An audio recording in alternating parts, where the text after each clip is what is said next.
welcome to part 3 of reading The Complete Pyramids by Mark Lenner. We are starting at chapter 2, Pyramids in the Landscape. Just a quick rundown. I'm going to be reading the main body of the text, skipping over any additional text or captions unless it's necessary to understand the body of the text, which generally they're not. Because this was just about reading the thing to YouTube. Egypt was a cradle of title: Pyramids in the Landscape. Egypt was a cradle of civilization that allowed the same basic language and culture to flourish for nearly 3,000 years. For most of this long history, Pharaoh was Lord of the Two Lands, a reflection of the natural division of the country into two inhabitable parts, the Nile Valley and the broad delta. Each pharaoh wore a double crown, combining the red crown of lower or northern Egypt with the white crown of upper or southern Egypt. It's the way the Nile flows. That really threw me off for ages. In shape, the Nile and its Y-shaped delta can be compared to three of the plants that flourish in the valley, and which the pyramid builders petrified in stone in carvings and columns: the palm tree, the lotus, and the papyrus. None of these pictures have any good shots of any of those. The papyrus. If the delta is the lotus blossom, the Fayum is its bud. The Fayum is a large fertile basin at various times filled by a lake whose remains today are the brackish waters of Lake Karan. The lake was fed by the only major tributary of the Nile River in Egypt. It was fed by the Bahr Yosef, or River Joseph, which enters the Fayum by way of ancient Hawara Channel. All right, this is a tiny map, but I want to see it better. So bigger map on this page. Here we go. Delta, Fayum. This is a blow up of the Fayum. So that must be Joseph River, which I'm going to read again. Bahr Yosef. Okay, moving on. Gnomes and basins. Through the process of erosion and depositing things, the Nile created a convex floodplain. That is, the highest land is nearest the river, and perhaps contrary to what we might expect, the lowest land is closer to the desert. In between where natural basins terraced downstream from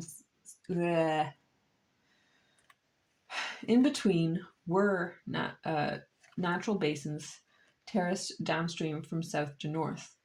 The basins were one of the largest and most basic landscape features of the yearly cycle, forming an immense natural irrigation system that was wiped out by the modern dams at Aswan.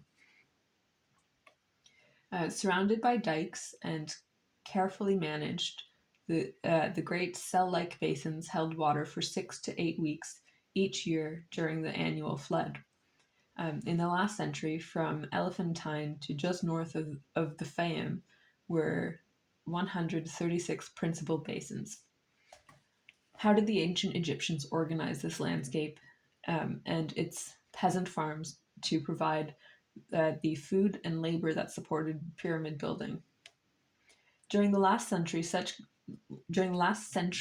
such control involved independent systems of basins consisting of rarely one or usually several basins watered by a single feeder feeder channel. The head of the canal, feeder canal, the head of this canal was a breach in the Nile bank. Beginning in the 18th dynasty, the canals that seasonally channeled floodwaters into the basins were named with the hieroglyph of each of the human arm, named with the beginning in the 18th dynasty. The canals that seasonally channeled floodwaters to the basins were named with the hieroglyph of the human arm. They were armatures of water. Each basin system also had a tail end escape to allow the waters to flow back into the Nile after they had deposited their fertile silty slime. This was breached first, followed by successive openings in each transverse dike back up to the head basin. So if you've got 3 in a row, and this one's where your water is being fed from, you'd want to open up the opening into the Nile in your third one, then between your middle one and your third one, and then between your first and your middle one, and then another one into the Nile. Good plan, keeps it from flooding. Anyway, field beds appeared at the bottom of the basins from south to north. The Egyptians planted by broadcast sowing, simply scattering the seed by hand. This was best done soon after the basin was drained, when the beds were still wet. Draining and sowing therefore needed to be closely coordinated, and the basin administrators must have rapidly surveyed and identified field boundaries. The southernmost upper Egyptian basins were usually dry by the 5th of October, and the northernmost by the 30th of November. Sowing and growing took place in the season of Peret, coming forth, followed by Shemu, harvest, and beginning in the late summer, Akhet, inundation. These 3 seasons each consisted of 4 months for a 12-month year. It was usual for a temple or large household to own, rent, or manage an assemblage of fields that may not have been contiguous, but contiguous and were not necessarily near the house.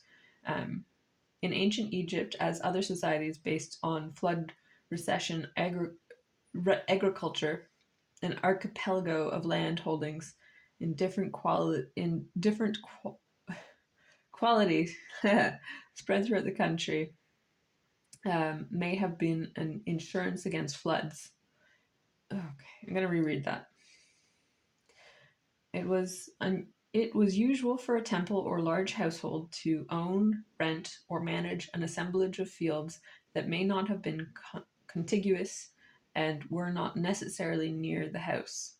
In ancient Egypt, as other societies based on flood recession agriculture, an archipelago of land holdings of different quality spread throughout the country may have been an insurance against floods that were too high or too low. The Old Kingdom pyramids were among the earliest developers. The Old Kingdom pyramids were among the earliest developers and owners of such land portfolios. One of the most frequent scenes in the Pyramid Temple is a long train of offering bearers, each personifying a village, estate, or nome. Forget the definition of nome. Oh well. For administrative purposes, the ancient Egyptians divided Upper Egypt into districts called nomes. Oh, there we go. With Nome 1 at Elephantine on the first cataract, and Nome 22 just north of the Fayum entrance. These nomes each with a main settlement that developed into a capital, were established by the fifth dynasty. The complete set of 20 northern nomes, beginning with Lower Egyptian Nome 1 of Memphis.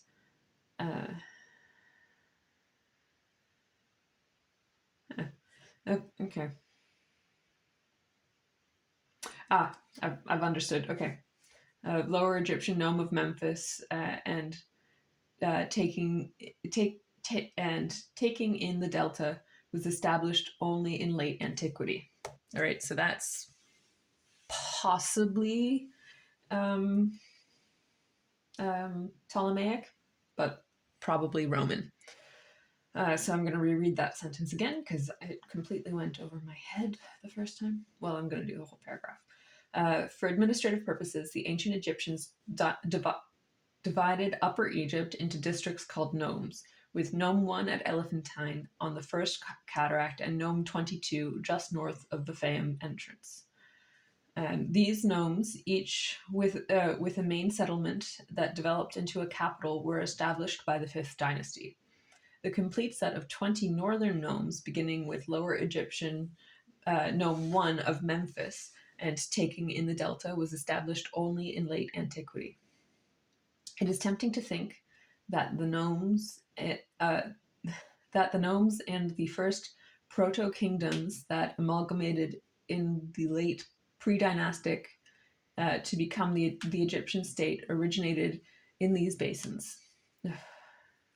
Certainly, the communication required for sequential filling and discharge would have been easier across the smaller basin system, such as those at the Kina Bend, from where rulers of Egypt emerged more than once. All right, and that's it for today.